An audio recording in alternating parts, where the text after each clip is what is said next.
Hi. Mushe. We're on live now. Oh, that's excellent. Oh, how are you? How was your day? good. How was yours? Good. Busy, but good. Yeah. That's good.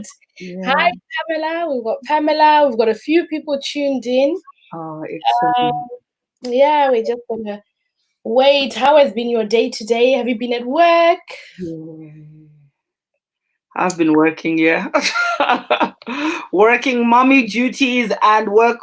So it was a good day today. It was a good. Yeah. Can you hear us? Pamela Daniels, can you hear us? Because you had put there no sound. Oh, good. You can hear us. Okay, great. Oh, brilliant. Yeah, we are good. I've been working all day. It's been really a bit of a busy day, but that's good. Busy is good. Good. Yeah. Oh, that's great. That's great. How are you feeling with this coronavirus and everything that's going on? How are you? I am fine. I think I'm I'm feeling strong in terms of my mental well-being and just managing to stay on top of my well-being, but keeping those around me also sane is the job, because when like little ones, kids, I think they struggle sometimes, my daughter was practicing for almost the whole term for this Voice in a Million. They were going to go to Wembley Stadium and sing, and she rehearsed all her songs and dances. And it's like, okay, it's going to be in May, mommy. They postponed it to May. This is not going to happen. So those little moments of outbursts, you're thinking, oh, it's going to be okay. So it's just managing those bits and pieces as well as you're going along. And yeah, not easy.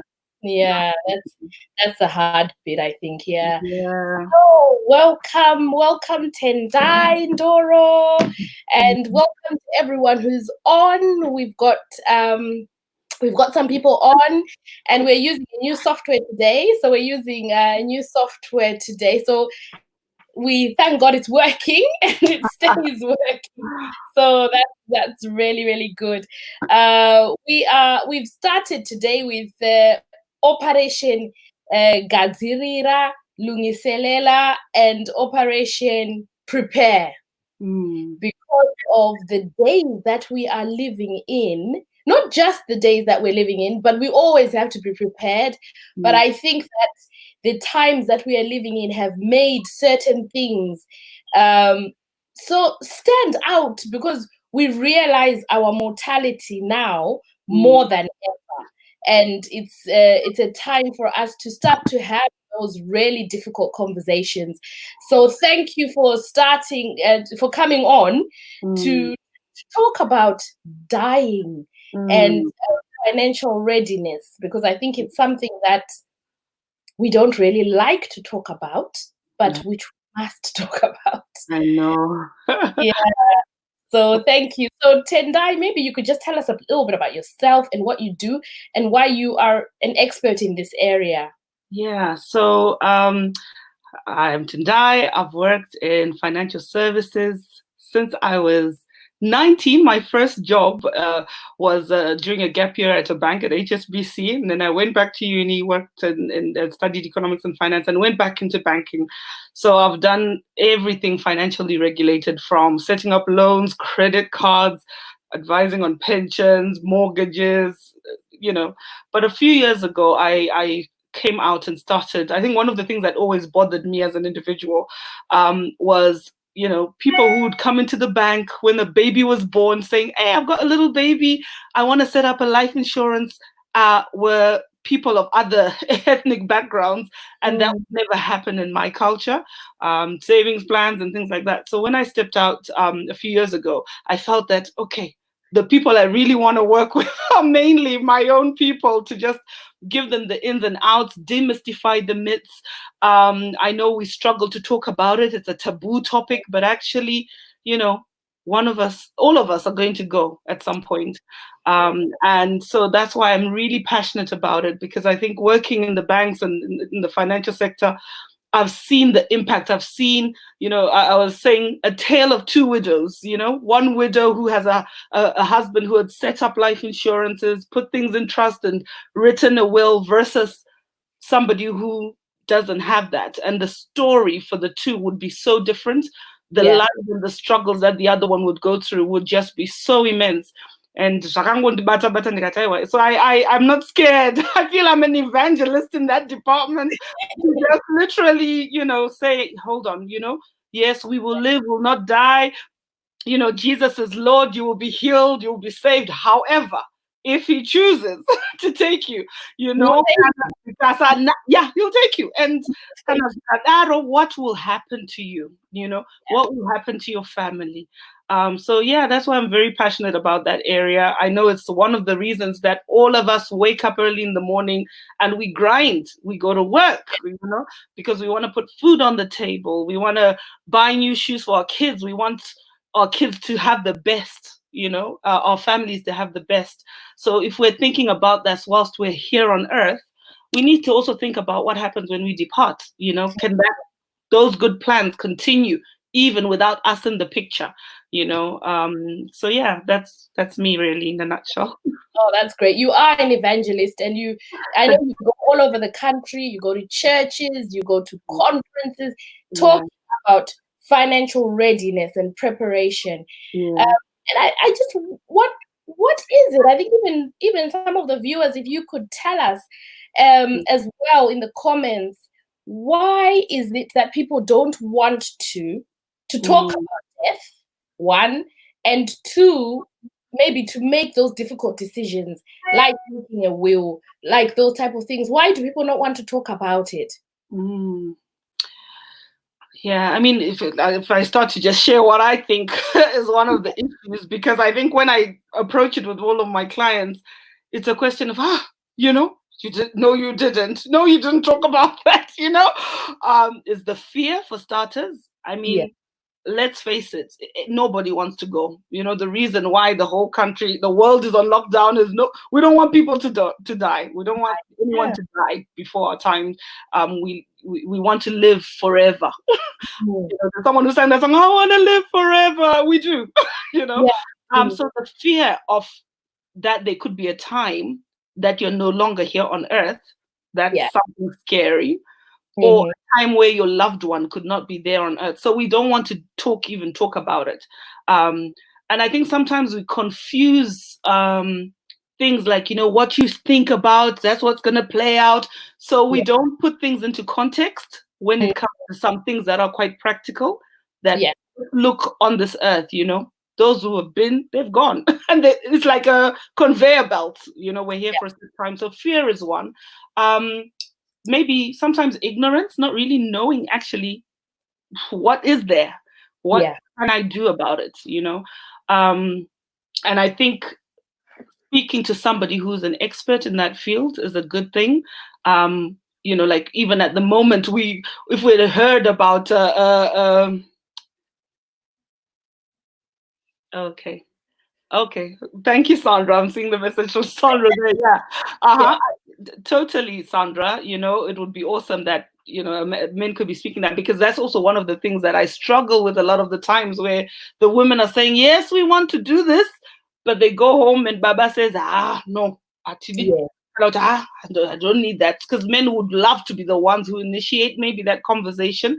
And but again, so I know a lot of great male advisors out there who relate to that. So if you know that you have a husband or who doesn't necessarily would not hear it if a woman was speaking the message, there are plenty of great male advisors out there who would be able to deliver the same content.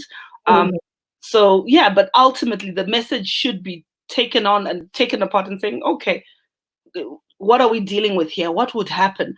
So what we could say is that people, sorry to cut you, that people don't talk about death or estate planning, because one, you said there's fear of dying, and fear of kuroiwa. I think I went to do a workshop somewhere, and someone said, if anybody knows that I've got these things, they'll kill me. So the fear of that, if you prepare for death, then the beneficiaries could kill you. Superstition, the faith that God will provide, even if I'm gone, it doesn't matter. My children will survive. I'm not going to die, and things like that. So sometimes it's and then Sandra talked about the patriarchal nature of our society, that varume can end up refusing to do these things, especially if we suggest it, isn't it? If the woman says, let's do this, sometimes men don't want to follow. They don't want to follow when a woman says it. And if you're an advisor, you've got Mama Kumba. You see Tendai. So it's that patriarchal as well. That's another thing, isn't it? Yeah. Yes. But I still, so that's it, where you think, okay. And I guess that now is down to maybe if you're the wife and you realize that every woman knows how to communicate with their husband, or must learn the language that your husband speaks to get things done, and vice versa. I have several husbands who come and say, look, I need to sort out for this for my wife. I want to make sure this, and I always applaud them. I think, wow, this is, so there are many men who don't mind, who can take the lead. Once they get the information, they realize, I didn't know we could do that. Okay, right. This is what we're doing. So I think that there's options for people. You know what I mean? There's some people who are watching this show now. Some people don't like the sound of your voice or the sound of mine, but there's somebody else who's doing a similar thing. So it's just identifying kuti pane chinhu chiri kuda kugadziriswa panapa. Ndiani watiri kuda kudhila naye anokwanisa kutigadzirisira, so. But so that's one as well. The other one that I was thinking of, so we talked about superstitions. And just Congo, death is a taboo topic. You know what I mean? That's in our culture. Rufu, anything,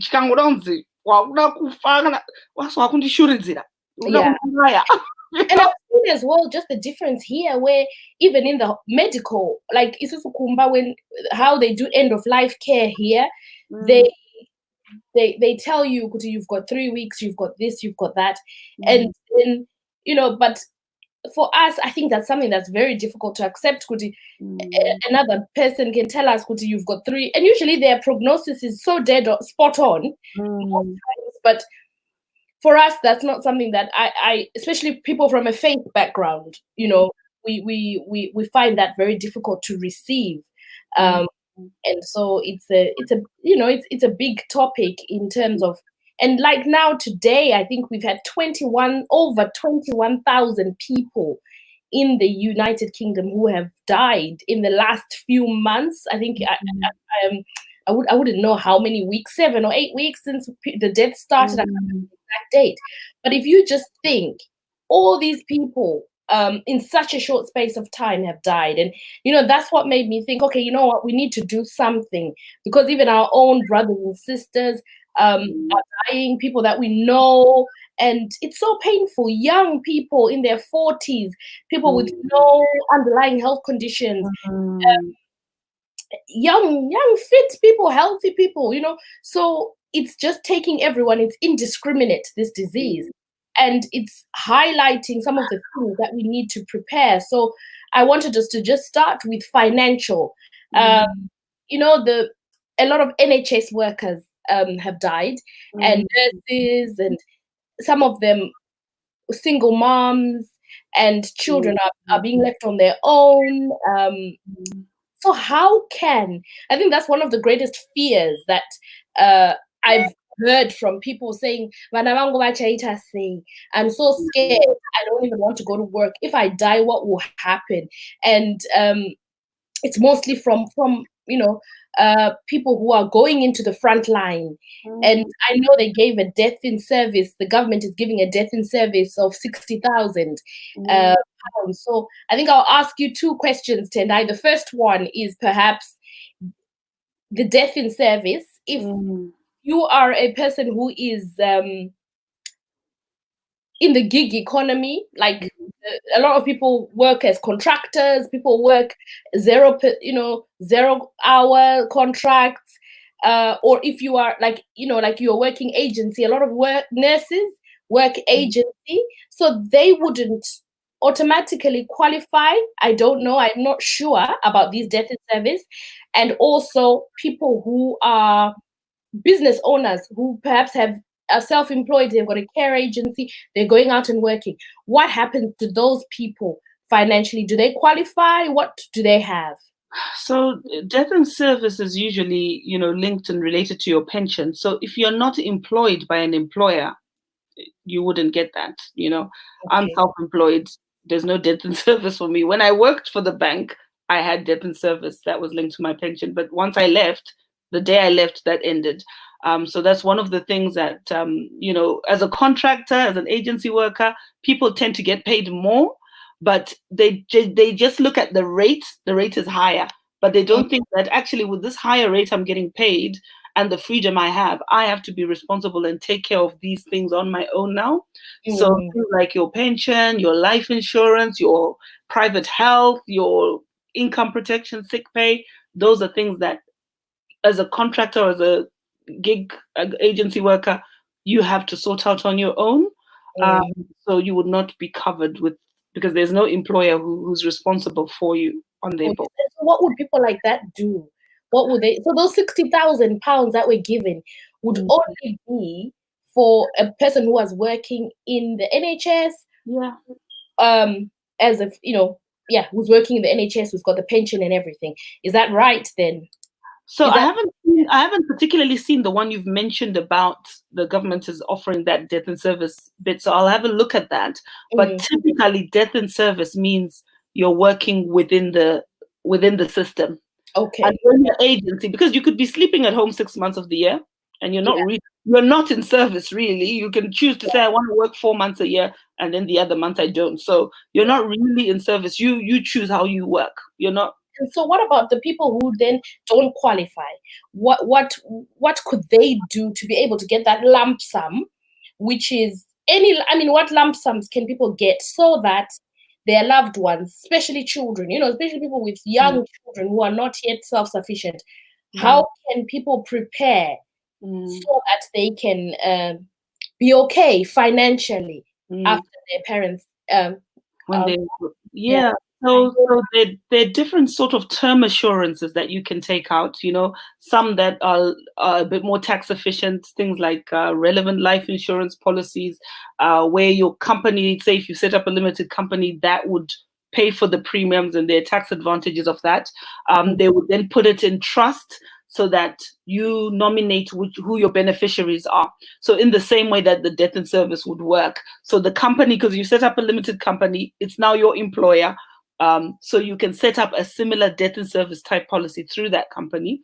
If you are working, say, via umbrella or just a lay agency, you can take up a standard, level term policy, a whole of life policy, family income benefit policy.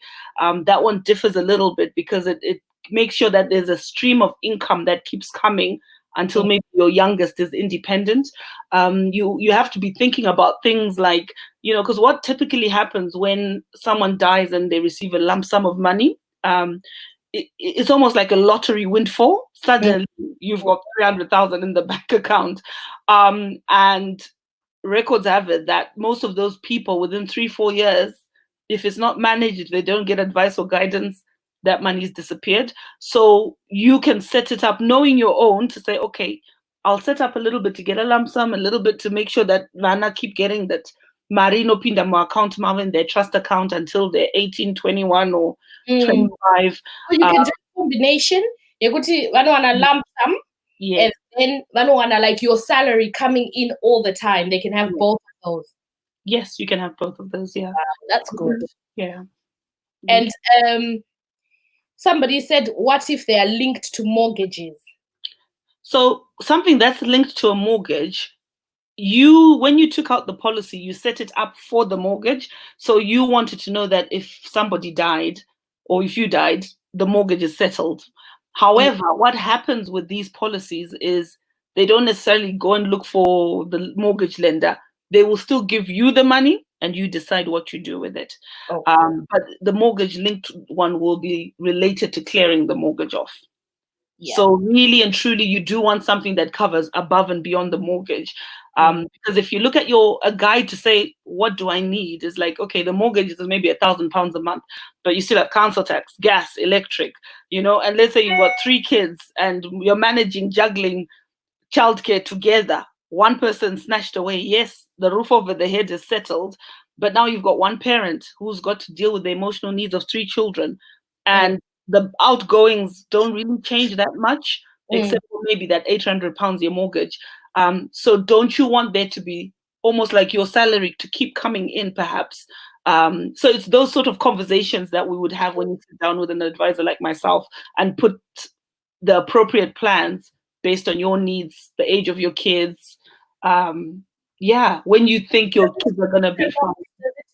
Does it cost a lot, like per month? Is it very expensive? No, to be honest, you can get a life policy from as little as £5 a month. You get what you pay for at the end of the day. So a lot of people run for the number. Imari, don't I have £5 a month?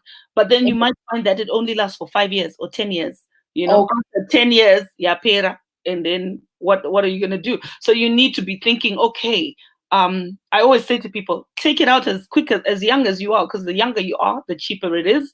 You don't have any pre-existing conditions. Pre-existing conditions don't stop you from qualifier, but they just mean kutuzoni, you're likely to have to pay more than the person. Stop. I need to stop you. Sorry.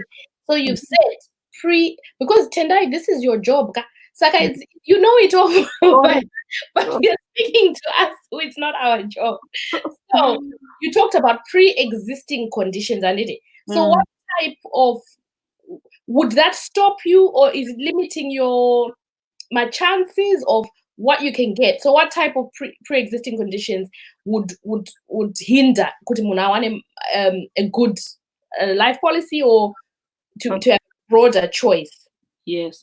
So high blood pressure, diabetes, HIV, you've had cancer before, multiple, anything that's a condition, you know what I mean? Rheumatoid arthritis, anything that is you take a medication for. You have to note it when we set up the policy. Yes. It doesn't stop you from getting the cover, but it just means where maybe if you were fit, fine, okay, it might have cost you, let's say, £10 a month. With a pre-existing, just throwing a figure out of the air, it might now cost you £15 a month for the same cover. Yes. So that's really, really insightful, Kuti. Because some people will say, oh, Inina, I'm disqualified because I've had cancer or because I'm HIV positive, so I won't get one. But what you're just saying is, no, you will. But it just might be slightly more expensive because the risk of you dying is higher. But I think COVID has thrown all that in there because now everybody's in the game, eh? Everyone's up for grabs. So bad. So that's, and what about there was something else that came to mind that I wanted to ask. So the pre-existing condition can limit, or it can what about immigration status? That's something that somebody asked in my inbox. They said I don't have papers, so what can I get life insurance? Because there are a lot of people who don't yet have the right to remain here. So can they get life cover? So if you're registered in the system, so you've got your ID, you've got your whatever, yes, you can, because you're still known as resident, although however, kana uri mepo usuri kuoneka pa system, obviously you can't get covered, because who are we covering? Someone who's asipo. I believe Panama Muma policies out there, my cash plans that you can sort of put in place. You probably need to be a bit more robust and put things in place. So yeah. Well, there's a question here from Kudzai in Zimbabwe, in Harare. Hello. He says, how easy is it for us in Zim to get a life policy in the UK? So you can't, if you're not initially a UK resident, you won't be able to. However, if someone was resident in the UK first, then they relocate, say, to Zim, and they're taken out their policy here, as long as they keep paying the premiums, they would be covered wherever they die. So as long like, as, for example, Sekru Kudzai was a student here. Yes. When he was, yeah. Pavanga vari kuno, vari registered kwa GP kuno, vakatora policy kuno, vachiramba vachibhadhara. You would have been able to sort of get away with that and keep paying the premiums from his UK bank account. But now that's no. Yeah, okay. And I told him that he should have stayed here. So that's another. And there's another question there from Petronella Ganza. She says, can you change your life policy company every year? Why would you want to do that? Change it every year, Petronella. Yeah. So you can. There's nothing stopping you. You can have 15 policies as long as when they ask the question, do you have existing life policies? Can we, you know what I mean? Disclose good, yes, I've got 500,000 so far. Then they will now start thinking,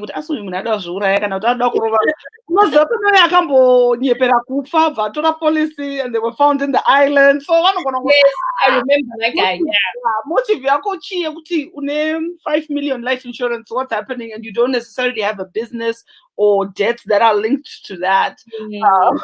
So they might want to see chi. So they'll come and do a full medical, etc., etc. But there's really nothing stopping you from changing it every year. But you wouldn't really want to do that because each time you apply, you're going through medical underwriting, perhaps. It gets more expensive each year you get older. So I always say to my young students, once they start working, I'm like, guys, toraka police, because for 200,000 pounds worth of cover, maybe it's £5 a month. Yeah. When you're now 40, if you want that 200,000 pounds, it's not going to be £60 a month or just. And I'm not saying those are the figures, but just pulling an example. The younger you are, the cheaper it is. Saka, start younger. But yeah, I hope that answers you, Petronella, to an extent. To an extent, isn't it? Yeah. And so Pamela's asked, can I transfer a retirement annuity from South Africa to the UK? So Pamela, I don't want to answer that question because I'm not regulated at the moment to speak about pensions. However, we do have advisors within my team who can answer that question for you. But as a general rule, there are offshore investments, offshore fund and things like that individuals can look at if they're trying to do those sort of things, I believe. But I would always say, go and speak to someone who's regulated in the industry, seek advice, understand your risk appetite. Why do you want to do these things? And make a sound judgment on that. I hope that helps. So that's really, I wanted to just stress there that Tendai, there's different financial services. So just like me as a solicitor, I specialize in 2 areas or 3, family, immigration, and wills and probate. So other areas of law, I don't do them because I don't have the skill and the expertise. So I can end up giving you wrong advice on certain things. I don't do any conveyancing because of the insurance premiums and things like that. So similarly with you guys get regulated in certain areas. So you're not regulated in pensions and annuity. So Tendai is not going to mislead you and their heads. But there's people who are specialized in that. So Pamela, that's why she said she didn't want to specifically answer that question because you can end up being misled, and we wouldn't want that. So there's areas of specialism that Tendai has, which she's regulated to give. So so it's important as well. Edna's saying some brokers, they review annually and they ask people to change every year when they found a better deal. So I don't know about that. So I tend to review my clients maybe a couple of years, or if there's been a lifestyle change, speak to me. Sometimes they are better deals, for what you're paying. And if I can notice that, I'll be like, hey, you know what? your life insurance, because life insurance, for instance, it pays out on death, pronto. You know what I mean? That's it.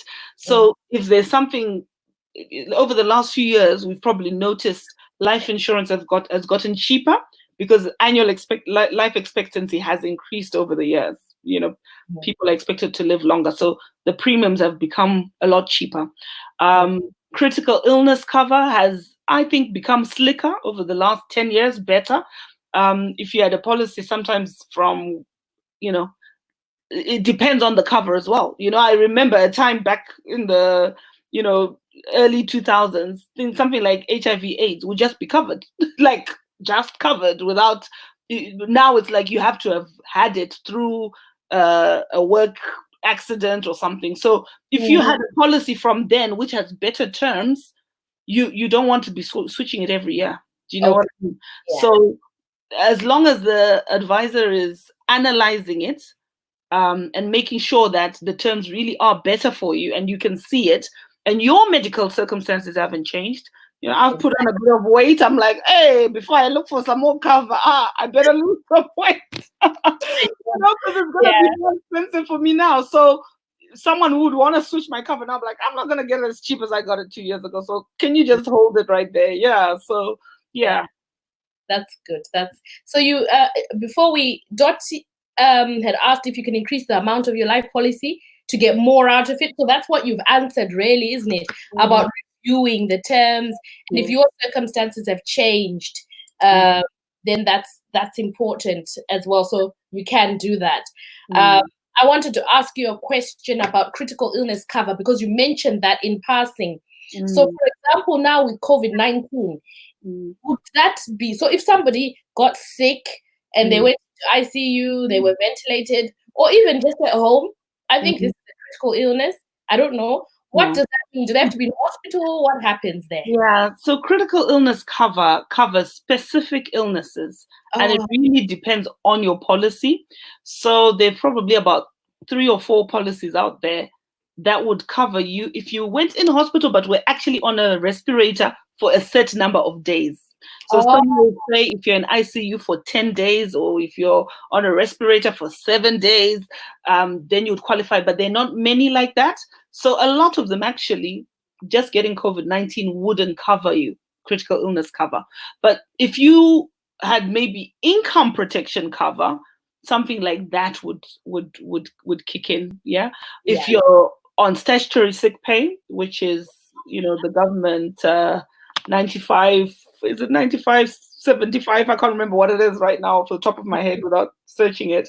Then income protection would be more useful to you perhaps in this circumstances. So I think very few people would have policies that would cover it for critical illness on there. So it would be income protection. Income protection, yeah, which would, if you're off sick and you're not able to work, but even a lot of people might not even qualify because, you know, with income protection, it covers you for your salary if you're not working and brings your money in. But there's something called a deferred period. So you choose your deferred period when you take the policy out.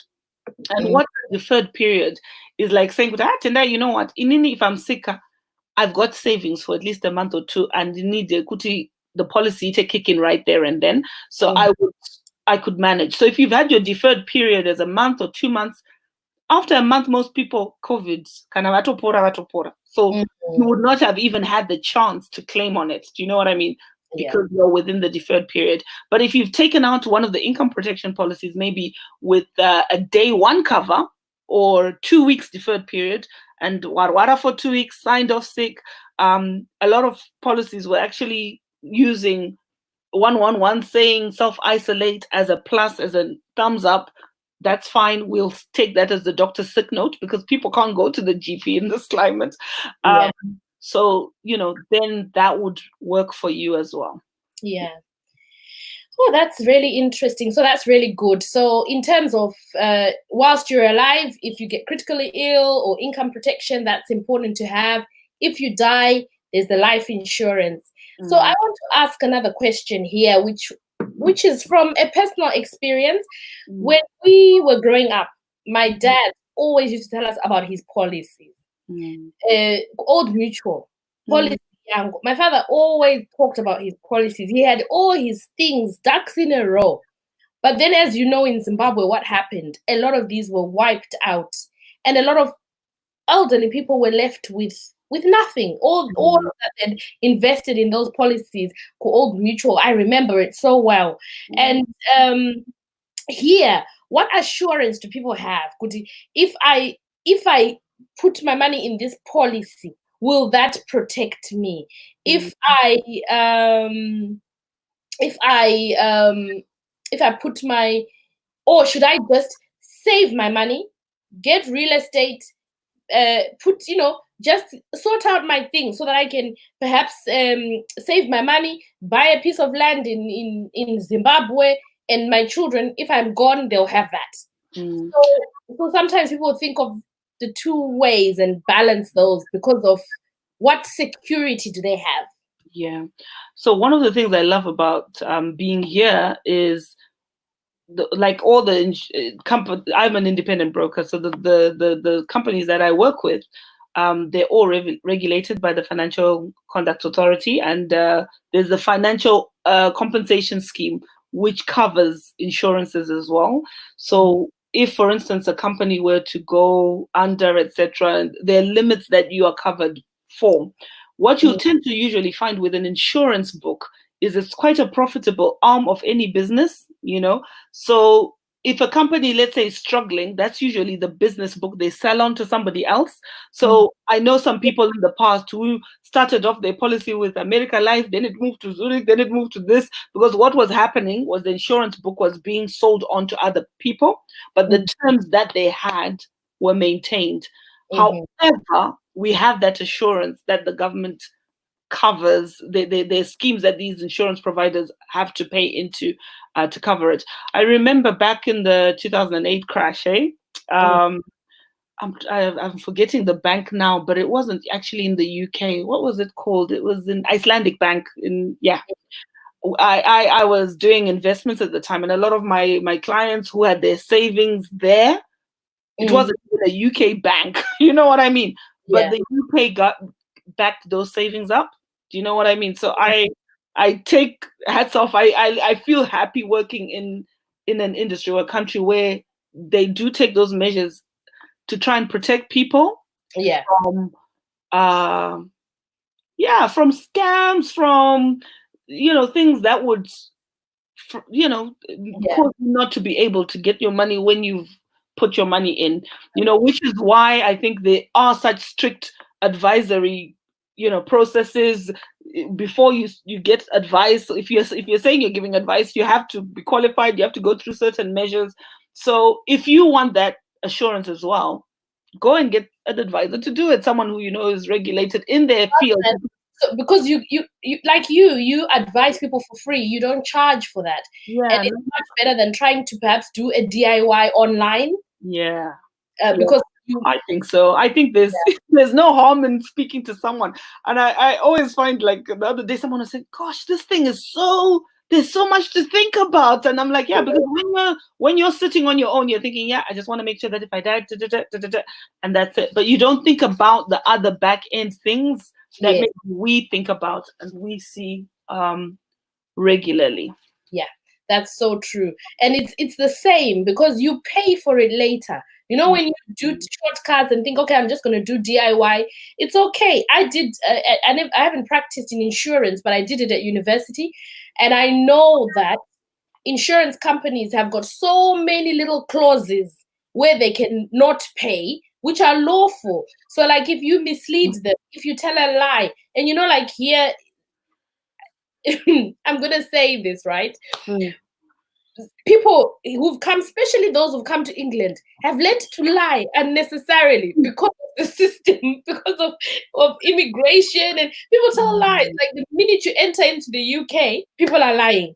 Are you here for holiday? Yes, but you know that you're not going back. So people sometimes tell unnecessary lies. So insurance applications, if you put something that's not truthful, and then it's later found out, that nullifies the policy, and they won't pay, will they? No, they won't. One of the other things that I've found was actually really good, because in recent years, a lot of them, they won't pay, but a lot of them have started just giving back your premiums to say, had we known that you had diabetes, you didn't tell us. Had we known, but they don't have to, they just do that because of their reputations. They don't, it's better for them to, it's such bad press, Kunzijoni, a big name. I'm not going to say anyone in particular. Let's say Zuze Insurance. It's not worth the trouble. You know what I mean? Yeah. But the reason they wouldn't have paid is either you haven't been honest on the insurance, on the medical disclosure form, or you're trying to claim for something you're not covered for. I hear a lot of people at the moment say, "Oh yeah, no, I've gotten my life insurance, denial critical cover," and I'm like, "Okay, how much are you paying?" £9 a month, and I'm thinking, £9 a month, critical illness, to dure. You know what I mean? So they have terminal illness cover, and terminal illness, terminal illness cover means that the doctor has said to you, they don't expect you to live for 12 months or more. So you're almost walking dead in their view. So at that point, the insurance will say, you know what, we're not going to wait till your death date. Let's give you the money now. Plan with your family, organize yourself, we'll give you the money in advance. But people have that, they see that terminal illness and they think it's critical illness. Critical illnesses, most people are out for a year or two. They go back, they remain alive. Life just changes, probably over a decade, 2 decades ago, let's say 70% of people would have a heart attack. That meant kutwatofa, But now people who have a heart attack, 70% actually live, So a heart attack, the critical illness, you receive the money, but you're not maybe able to go back to hectic lifestyle or eater. And so yeah. I love Mama. My Mama says, thanks for asking my mind. I'll never take a policy because of Old Mutual. She was also scarred by Old Mutual. I think a lot of people were wounded.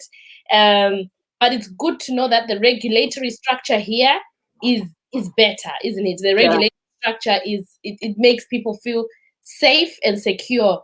And the Financial Services Authority, they are the ones who oversee to ensure that people's policies are safe. But the most important thing, I think, as well, is what we said about get the information right, do the right thing, speak to an advisor, sit down and get them to know your circumstances, because circumstances change. I mean, we can't cover everything in an hour, but what we're saying is get the right advice. You don't even have to see Tendai. You can look for anyone who's FSA regulated, but Tendai is available, and you were going to put your link or your contact details so that people can contact you and can get the advice that you need, because it's helpful for your different circumstances. I know someone asked in the inbox about they've got a trust, a life policy, and they wanted to know about, when we had the funeral yesterday for Rutendo, which was on her church's website, Renew Church. And I think it was shown on Zimbo Live today. They spoke to her pastor today, and it was so heartbreaking. She's a little girl, and she's got some family members here, but most of the family are in Zimbabwe. So now, when she was sick, I think it was put all over social media, like we were praying for her and the church was giving live updates. And it really, really, I used to go to church with her in Solihull before she moved, and I knew her little girl. And it's something that about 20,000 deaths, but when it hits so close to home, it affects everyone, because a lot of people could identify and relate to her. So some of the people were saying, I've got a child, I'm a single mom.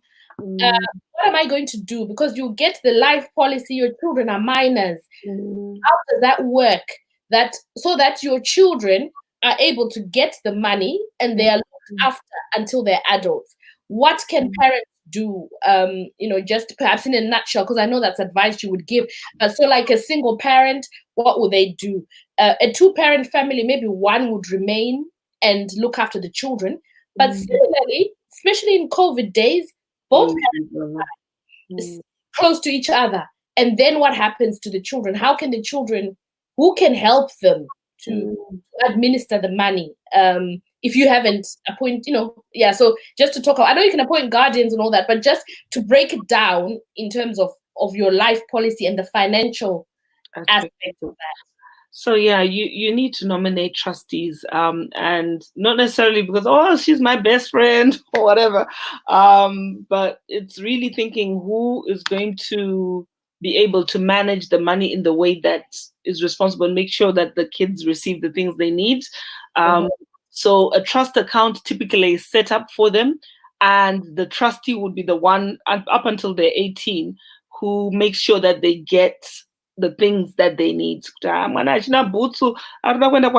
sure the money is apportioned for those things.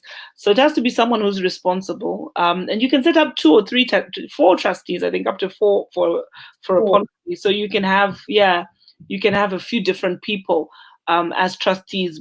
And then just have that conversation with them, to say, you know what, I've appointed you as trustee. If something happens to me, I want Ruru or Shingi to keep going to, her drama school. I don't want that to stop. This is what I would have loved. I've put this money aside for this. This one is for a property. I would want them to have a roof over their head. But I don't want them to struggle. So once she finishes uni, this one is really for her deposit or whatever you want to do, and just specify it, because I always find that, we really do respect my wishes, you know what I mean? And when someone's not necessarily there for us to guide us through anymore, those things are actioned out. So, but yeah, be careful who you obviously you appoint. Because they would, so you can appoint like 4 people, your friends or family, who would then administer the trust. And so if your child, I think it's important to have those other conversations. Tomorrow we're going to talk about some of the legal side of things, but who is the child going to stay with? Yes. What do you want? Do you want your child, if you die, do you want your child to go and live in Zim? Do you want them to stay here? Would you be happy for them to go into foster care? Who would be able? Those are difficult conversations, but important conversations to have. If I die tomorrow, what's going to happen to my minor child? Who's going to look after them? Are they going to go and live with their dad if you're split? Are they going to, if they live with their dad, financially, how is it going to look like? What can I put in place for that? If dad has got a new partner or a new wife, those are conversations to have, to say, if I pass on, this is what I would like, because the other parent is usually the first choice, isn't it? Or if not, then who? My parents, if they're alive. Or I think it's important to be able to talk about those things now. Yeah. If healthy, we can still talk about it and say, these are the things that I would like. Like what you said, I would like my child to continue to go to this school. I want them to do this. I want them to do that. And put things in place with trusted people and have those difficult conversations. Because I think when you try and have those conversations, sometimes people brush you aside.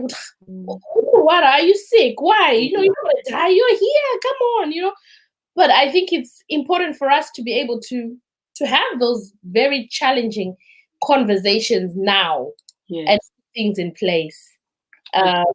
Totally agree. Yeah. And, I always say to people, it's not something that you have to dwell on or meditate on constantly. You just have to just buckle yourself up and say, you know what, let's look at this now. And actually those conversations, once you've had them, if you keep having them, they become easier conversations, because it is an elephant in the room, We talk about it all the time. Actually, there's more chances of any one of us going from any other reason rather than COVID. You know what I mean? Yeah. It's just a hot banana right now that's making everyone realize, whoa. But, we hear stories every day of people walk out, or collapse. You know, we hear those stories all the time of sudden deaths, or even they were fine, they started developing a rash, and then they realized it's cancerous and it's actually stage 4. You know what I mean? So those things are happening every day, all the time. Yeah. So and there's no one, you can't say to yourself, oh, it'll never happen to me. Yes, you can declare and stand, but I just think there are trials that come to all of us. We've all gone through some stuff that you're like, you know what, I wouldn't wish this upon anybody. This was a really hard time, you know, but we're still here to tell the story. And had you gone through it again, there's things that you know would have made it easier. But with this particular one, with this one of death, it's coming for everybody, you know. Unless rapture happens, which I can always say, rapture can happen at this rate. I wouldn't, you know. It feels like, yeah, we're getting closer, but you know what I mean. It's coming. And I think, you know, the Bible tells us as Christians that there's a time to be born and there's a time to die. So those two things are certain, that you will be born and you will die.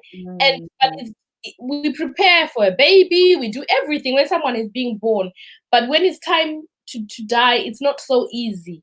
But it's something that we need to prepare for and have those conversations. Hopefully we will live long, see our grandchildren, our great grandchildren, and we'll be satisfied with long life. That's our declaration. But we still need to prepare in case anything happens, because we don't know. Our life is not in our hands. It's not ours, you know. And those are the things that we have to look at. I think Cathy just said we were listening into your conversation. Yes, we were. Cathy, we were eavesdropping in your conversation, because these are good that we are having those conversations, and you know, we want those conversations to carry on, for people to have those difficult conversations, to say, what have you got in place? What would happen if this happened? Let's talk about it in the home. Husbands and wives, talk about it and discuss, to say, okay, you know, what would happen if this happened to me? What would happen if this happened to you? What would we do? And have those conversations and prepare to say what would happen with the kids, and write it down. Go and see a professional to take away the emotion, because sometimes there can be so much emotion that comes into it. So if you see a professional, they detach from you. If you talk about it, who's going to look after them? Your mom or my mom? Okay, let's put both. So just have those conversations and make those decisions in a rational way, and plan and have it there somewhere else, you know, for someone to see. I know our time is going, but I wanted us to just talk about something else. I love what Batsy Wata, she said. It's so true. I'm always asking my clients at work if they have lasting powers of attorney, but never thought of putting one for myself. And we're talking about lasting powers of attorney tomorrow with Andrew. And that's important, to have lasting powers of attorney. I advise my clients about wills. I wrote so many wills and I didn't have one until I sorted myself out. So I wasn't even taking my own advice. So it's so true. Sometimes I really found it difficult. I really found it so hard, and I just wished it was nothing that I would ever have to do, because when we were talking about the kids, talking about this, and I said, I don't like about this. So I think that's why it makes it difficult, you know. So that's really important. I guess it's like a fire drill, isn't it? And we have fire drills. You know, we have fire drill, not prepared. If there's a fire, this is how you're gonna get out, escape there. So we must just see it in the same way. Look, that conversation is like a fire drill. The day that it happens, the process will be smoother for everybody. It's like, I don't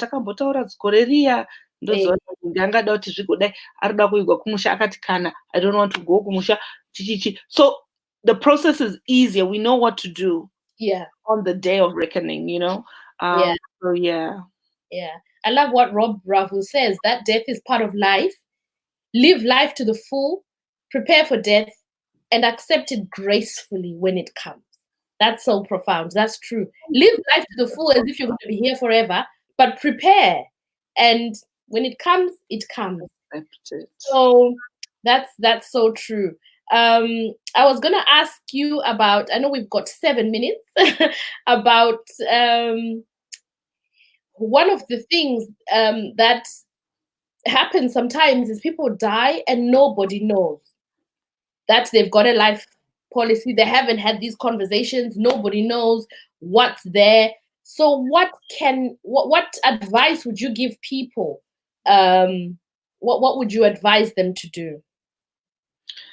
So first place to go and have a look, try and grab a hold of their bank statements, because that usually has some telltale signs of direct debits, things that they're paying out to. If you see an insurance name on there, that's your first point of contact, perhaps. Most people have the envelope in the wardrobe in the corner there with all their documents and things like that.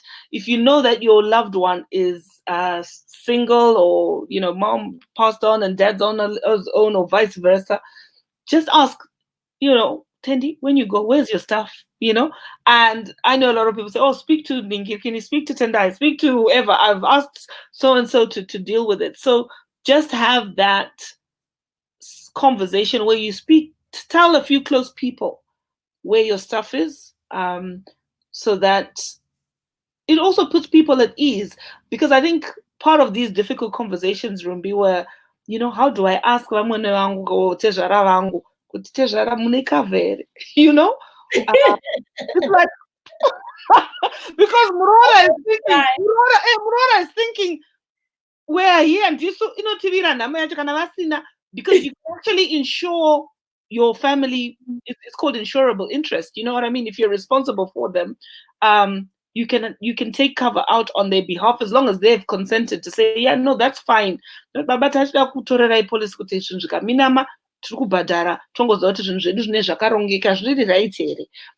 know there are some who are okay with that, but it's just one of those things that if people aren't going to ask you that, and if that's you who's single, living on your own, tell somebody, have a friend that will say, I know,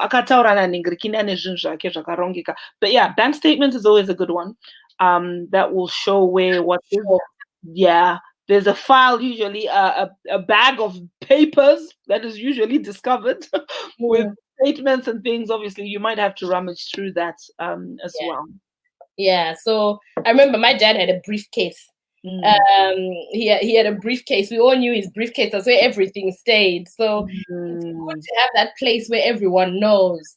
And there was something about funeral policies. What would you? I'm just looking for the comment about recommendations for funeral policies. For taking diasporans home. I know there's quite a few. There's a few, yeah.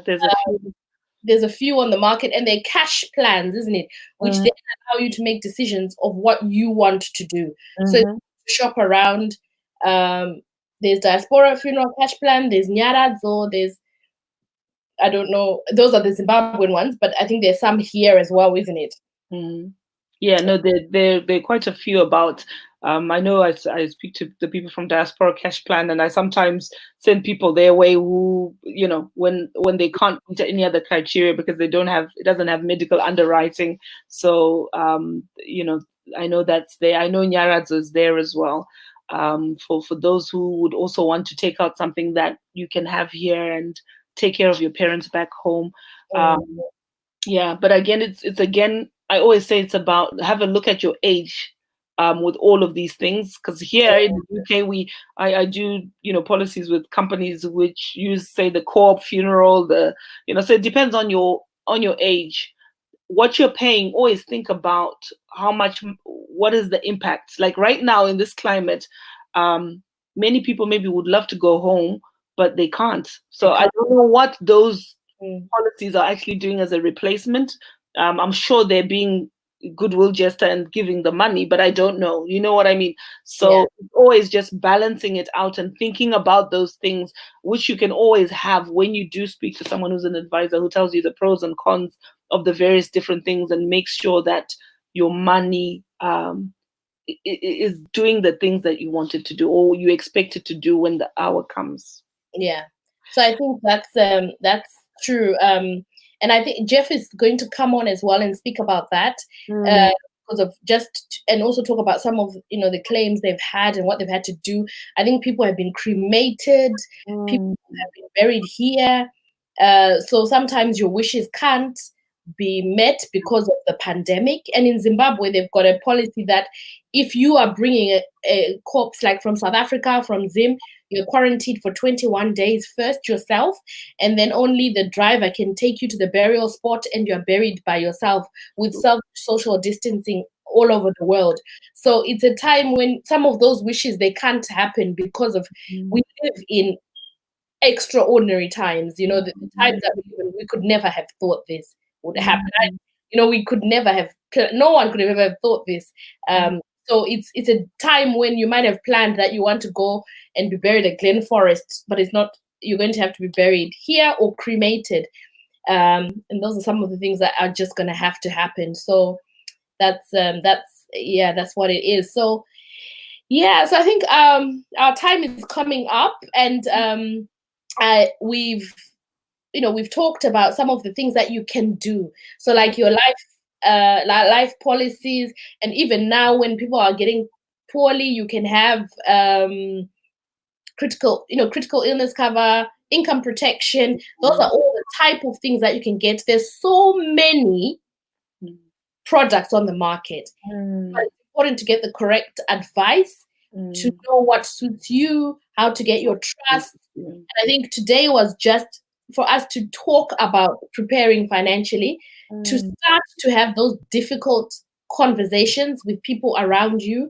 to highlight the importance of having that financial buffer in case you die unexpectedly, or even when you're old. It's nice when you've lived your life and you leave an inheritance for your grandchildren. You can. So it's still always good, because death is so painful. But when there's death, then there's poverty, there's financial problems. It's even worse. You can leave your loved ones with a legacy, a financial legacy, to say, okay, they're not going to worry about money. They can just cry for me, but at least I know. Even yourself, when you go with that assurance that they'll be okay financially. It hits me, of course, nothing can replace a parent, or nothing can replace a parent. No. But at least it's not that anything, even for your children to be in, it's so difficult. Even like children, when Zim, your parents, when you have that life policy, you can even prepare for them. That's one of the other things, that where you are the main wage earner in your family. So not just your children and your immediate family. A lot of diasporans, there's black tax, isn't it? So they look after the whole family. So you can also have policies to ensure that those people are looked after. So you can take a smaller one, isn't it, where you can have a cash payment to give your parents, or to give the orphans that you look after, or people that depend on you. So those are all things that you can get advice on, which are helpful and very, very important for us to have those things in place. And Tendai is available. She has a Calendly. I think if you could, when we come off, Tendai, if you could put your link for your Calendly. Okay, I'll do your link, so that people can, so that they don't have to phone you, but they can put in a request for an appointment, and they can quote in their Rumbizai show, so that you know where they came from. So you can get more advice from Tendai. She's very good. She's done all our stuff. She sorted us out nicely, so we're well covered. And so it's just important to be able to get that advice from experts. You don't have to use Google. Thank you for your time. Thank you so much. on and just having this conversation and giving of your time. We are so grateful and never take it for granted. It's good to share what you have. And tomorrow we're going to be talking to Andrew and myself about wills, about lasting powers of attorney, about other things that can happen. And then on Thursday, we've got a lawyer from Zim, Petronella. We're going to be talking about where you've got property in Zimbabwe and property here and how to navigate those things and blended families and all of those lovely things that we have in our lives. And then we're going to have some freedom type of things. And then we've got a grief counselor from Zim who's going to come, Dr. Justice, on Saturday. And so it's really good for us. We're going to have just a whole week dedicated to talking about these issues because of COVID, how it's just brought death to the front. So thank you guys for tuning in and for listening. For setting all this up. We really need it as a community, just to get practical, but also deal with some of the, the kind of worms that have been opened up for us as a community. So thank you for, availing yourself, for taking the time to set this up. It's invaluable. Thank you, Tendai. Do you have any parting words? No, guys, please just keep safe and, hope to see you all on the other side of this episode. Just praying for you if you've lost your loved ones, that, God will just give you strength. That he protects you in this time, and just try and keep your mental well-being upbeat. This too will pass. This too will pass. Yeah, we'll get through it. Yeah. And prepare, Gadzirira, let's be prepared. It'll make us feel less anxious. I had someone, just to say that the other day, someone rang me and said, Tendai, thank you for persisting and making sure I have cover. I can sleep easy knowing that I'm a single mom. If I died, okay, I've got that one. This is going to happen. So it's sometimes actually some of the anxieties that we have are because we haven't sorted ourselves out. So it will take an edge out of the bubble as well, just to get a bit more organized. Yeah, no, it takes the edge off, isn't it? It just gives a little bit of assurance. So that's really, really good. I'm typing in the comments. So please share this video and please subscribe if you're on YouTube, because we're streaming on YouTube. Thank you everyone on YouTube who's been watching, and on Facebook. Please share, please like, and let's get these conversations going. God bless you. Bye-bye. Bye.